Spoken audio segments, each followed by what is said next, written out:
সকাল থেকেই তো প্রচণ্ড বৃষ্টি পড়ছে, তো সেই বৃষ্টির মধ্যে গিয়েও আমি একটা সুজির প্যাকেট আর একটা চাউমিনের প্যাকেট নিয়ে এলাম। কারণ আজকে হবে চাউমিন। রোজ রোজ আমি তো রুটি খাই না, কিন্তু রোজ রোজ রুটিও ভালো লাগে না দেখবে, মাঝে মাঝে একটু অন্য অন্য খাবার ভালো লাগে। আর এটা হলো আমাদের গাছের পুঁই শাক, যেটা ইলিশ মাছের মাথা বেঁচে গেছে, তো সেগুলো দিয়ে হবে। আর এই পাশে বসিয়ে দিলাম ছেলের যেটা টিফিনে দেবো আর কি, চাউমিনটা। আর দেখো, সাদা তেল দেবো তো ভুল করে সর্ষের তেল দিয়ে দিয়েছি। আমি একটু তেল দিয়ে সামান্য একটু নুন দিয়েই চাউমিনটাকে সেদ্ধ করি, যেটা গায়ে লেগে না যায়। Hello, good morning, welcome to my new blog Suchismita lifestyle. সবাই কেমন আছো? আশা করি সবাই খুব ভালো আছো। হ্যাঁ, আমিও আজকে ভালোই আছি। তো আমার ছেলে না একদম স্পাইসি জিনিসটা পছন্দ করে না। মানে তুমি যদি একটু অনেক বাচ্চা আছে একটু বেশি করে সস দেওয়া, একটু স্পাইসি খেতে পছন্দ করে, কিন্তু আমার ছেলে একদমই সাদামাটা খেতে পছন্দ করে। আর যেটা আমিও, খুব স্পাইসি খাবার আমারও একদম পছন্দের লিস্টে নেই। তো আমি এখানে যেমন ঘরোয়া একটা চাউমিন হয়, যেটা আমরাও ছোটোবেলায় টিফিনে নিয়ে যেতাম, সেরকমই করার চেষ্টা করছি আর কি। তো এখানে আমি আলু কেটে নিচ্ছিলাম। চাউমিনে তো আলু দিতেই হবে। আগেও আমি চাউমিন করে দিয়েছি, কিন্তু আমার ছেলে না খেত না। তো তাও আমি করে দিতাম, যে টিফিনে তো কিছু অন্তত একটু খাক, সবারই সাথে বসে খাবে, তাহলে খাবে। এটাই হলো আমার কি বলবো মোটো। তো আলু, পেঁয়াজ, অনেকে চাউমিনে রসুন দেয়, আমি অনেককেই দেখেছি, কিন্তু আমি চাউমিন করে তাতে কোনো দিনই রসুন দিইনি। রসুন দেয় কারণ আমাদের বাড়িতেই দেয়, যখন পিসির চাউমিন করে আমি দেখেছি চাউমিনে একটুখানি রসুন দিতে। কিন্তু ওই যে বললাম, আমার ছেলে একদমই স্পাইসি খাবার পছন্দ করে না, তাই কিছুই দেবো না।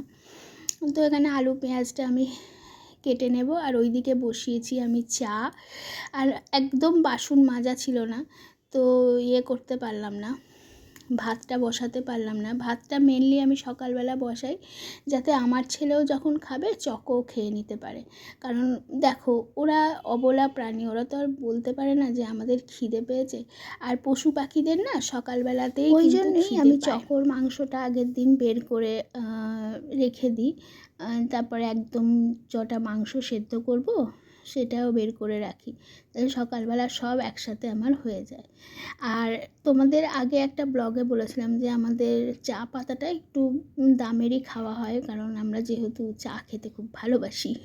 এখন আমিও চা লাভার হয়ে গেছি, আমি আগে একদমই চা খেতাম না। তো সেই চাটা পিসি এমন 24 ঘন্টা বাজিয়ে দেয়, তো চাটা এখন থেকে আমি করি, কি আর করব। একটু আপেল কেটে দিলাম, আর এই দেখো আমার চাউমিনের ফাইনাল লুক। বেশ ভালো লাগছে, তাই না? ঝরঝরে, এরকমই আমার ছেলে পছন্দ, একদম অল্প তেল দিয়ে।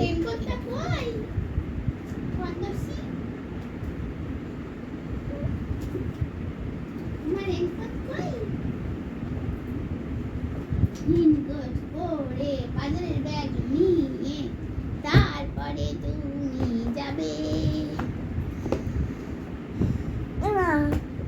মশারি লাগাবেন না কেন? মশারি লাগাবেন না, মশাকে ফট করে কামড়ে দেবে। তুই টাঙাস মশারি, ঠিক আছে? ঠিক আছে, তোকে মশারি দেবো, তুই দড়ি বেঁধে ভালো করে টাঙিয়ে দিবি, ঠিক আছে? না করতে তো হাঁটতে যাচ্ছি না, দেখো আমার ছোট হাত, তোরটা বড় হাত। আমার বড় হাত আর তোর ছোট হাত, বাবার তো বড় হাত, তুই আর বাবা মিলে টাঙাবি মশারিটা।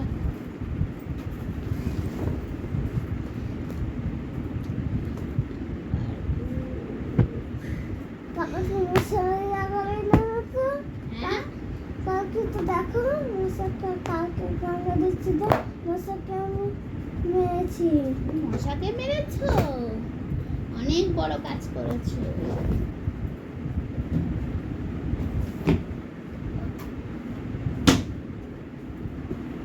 একদম কিন্তু মশারি লাগিয়ে দেবে। দাদুর জন্য মশারি লাগাতে পারো, মশারি লাগিয়ে দাদুটা মশারি লাগাতে পারবে, নিচে মশারি লাগাতে পারবে।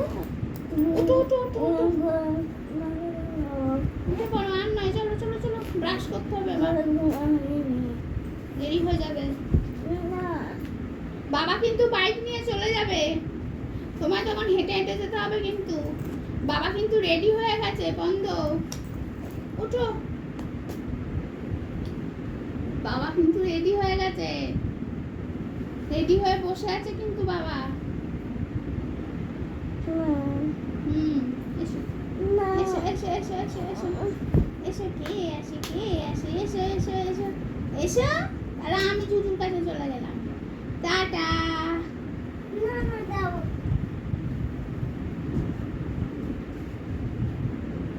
এসো। সকাল থেকেই গুড়ি গুড়ি বৃষ্টি পড়ছে, ওদের খাবার দিই, জায়গাটা দেখো কিরকম জলে থই থই করে। কোথায় যে খাবার দিই, আমার তো সব ফাঁকা জায়গা।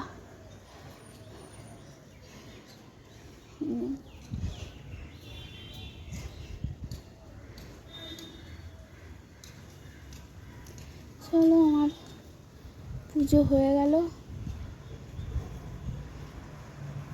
আর মেঘলা মেঘলা থাকলে এইটা ভালো লাগে যে রোদের মধ্যে তো বেরোতে হচ্ছে না, ঠিক আছে, রোদে বড্ড কষ্ট। এই যে আমার পুজো কমপ্লিট সুন্দরভাবে।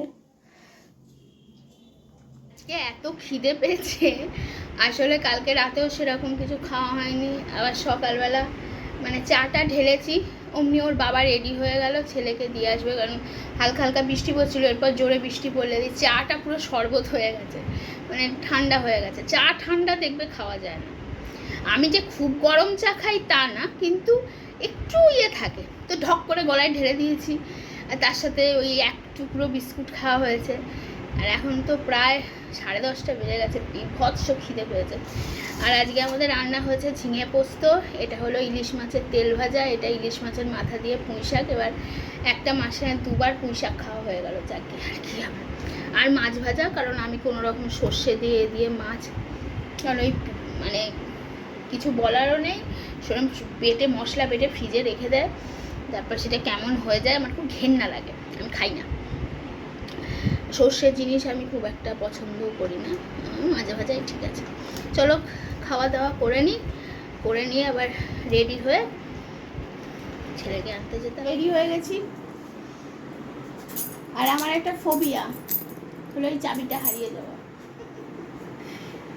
ওফ, মানে মাঝে মাঝে এমন একটা জায়গায় রেখে দিই, খুঁজে পাই না, আর ওই কোথায় গেল, হারিয়ে গেল না তো, হারিয়ে গেল না তো, হারিয়ে গেল না তো, এই হয়। আজকে রোদ উঠে গেছে, সুতরাং ছাতা মাথা কিছুই নেবো না, এমনি ছাতা নিয়ে হাঁটা যায় না, আর ফোনটা রেখে যাবো। চলো, এই জামা কাপড় শুকুত দিলাম, ফেসবুকে একটা রিল বানালাম, অনেকক্ষণ টাইম লেগে গেল সেটা। চলো বেরোনো যাক, আর কথা বলবো না। রং হয়েছে এখনো 1 বছর হয়নি, অবস্থা দেখো, মানে আমার না সত্যি আর কিছু বলার নেই। আমি তোমাদের বলি না, আমার ছেলেকে 1 মিনিট চোখ ছাড়া করা যায় না, তার বিপদ ঘটিয়ে বসবে। আজকে আমি যখন স্কুল থেকে ফিরলাম তখন চকর খুব খিদে পেয়ে গেছে, ওর খিদে পায় না, আজকে হয়তো পেয়ে গেছে ওষুধ খেয়েছে বলে। ও আমি ওপরে যাবো, আমি ওপরে গিয়ে শোবো, আমি এসি চালাবো, আমার গরম লাগছে, আমি জানি ওপরে এসে শোবে। আজকে ওদের একজনের বার্থডে ছিল, তো এরকম জল রং না কি রং গিফট করেছে, সেইটা এসে খুলে দেয়ালে লাগিয়েছে। মানে আমার আর না কিছু বলার নেই। এবার ওর বাবা এসে চেঁচামেচি করবে আমার উপর। একটা মিনিট চোখের আড়াল যদি করেছ, আমার সাড়ে সর্বনাশ হয়ে যাবে।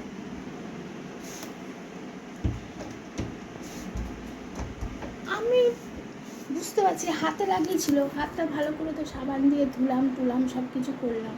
আমি এখন দুপুরের খাবারটা আনতে গেছি নিচে, আমি সিঁড়ি দিয়ে উঠছি না, এখন তো দেখলে অনেকটা ফেড, আমি এতক্ষণ ধরে ঘষছিলাম, কারণ এটা ঘষলেও রং উঠবে না, এমন রং করা আছে, কিছু দাগ লাগলে সঙ্গে সঙ্গে মুছলে উঠে যায়। পুরো পুরো মানে স্পষ্ট এরম এরম করে চাপ, রোজ খুঁজতে হবে তবু যদি ওঠে। আর ওখানে যদি তোমার সূর্যের আলোটা পড়তো তাহলে উঠে যেত। কোনো জামায় রং টং লাগলে না, আমি একবার সাদা জামায় একটা রং লেগে গেছিলো আমার হাজব্যান্ডের, আমি ছাদে ফেলে রেখেছিলাম। ওর সাদা জামা ফেড হয় না, ছাদে পড়ে থেকে রোদ খেয়ে রং উবে গেল। এটা যদি রোদ পড়তো ঠিক হয়ে যেত, রোজ ঘষতে হবে আমাকে।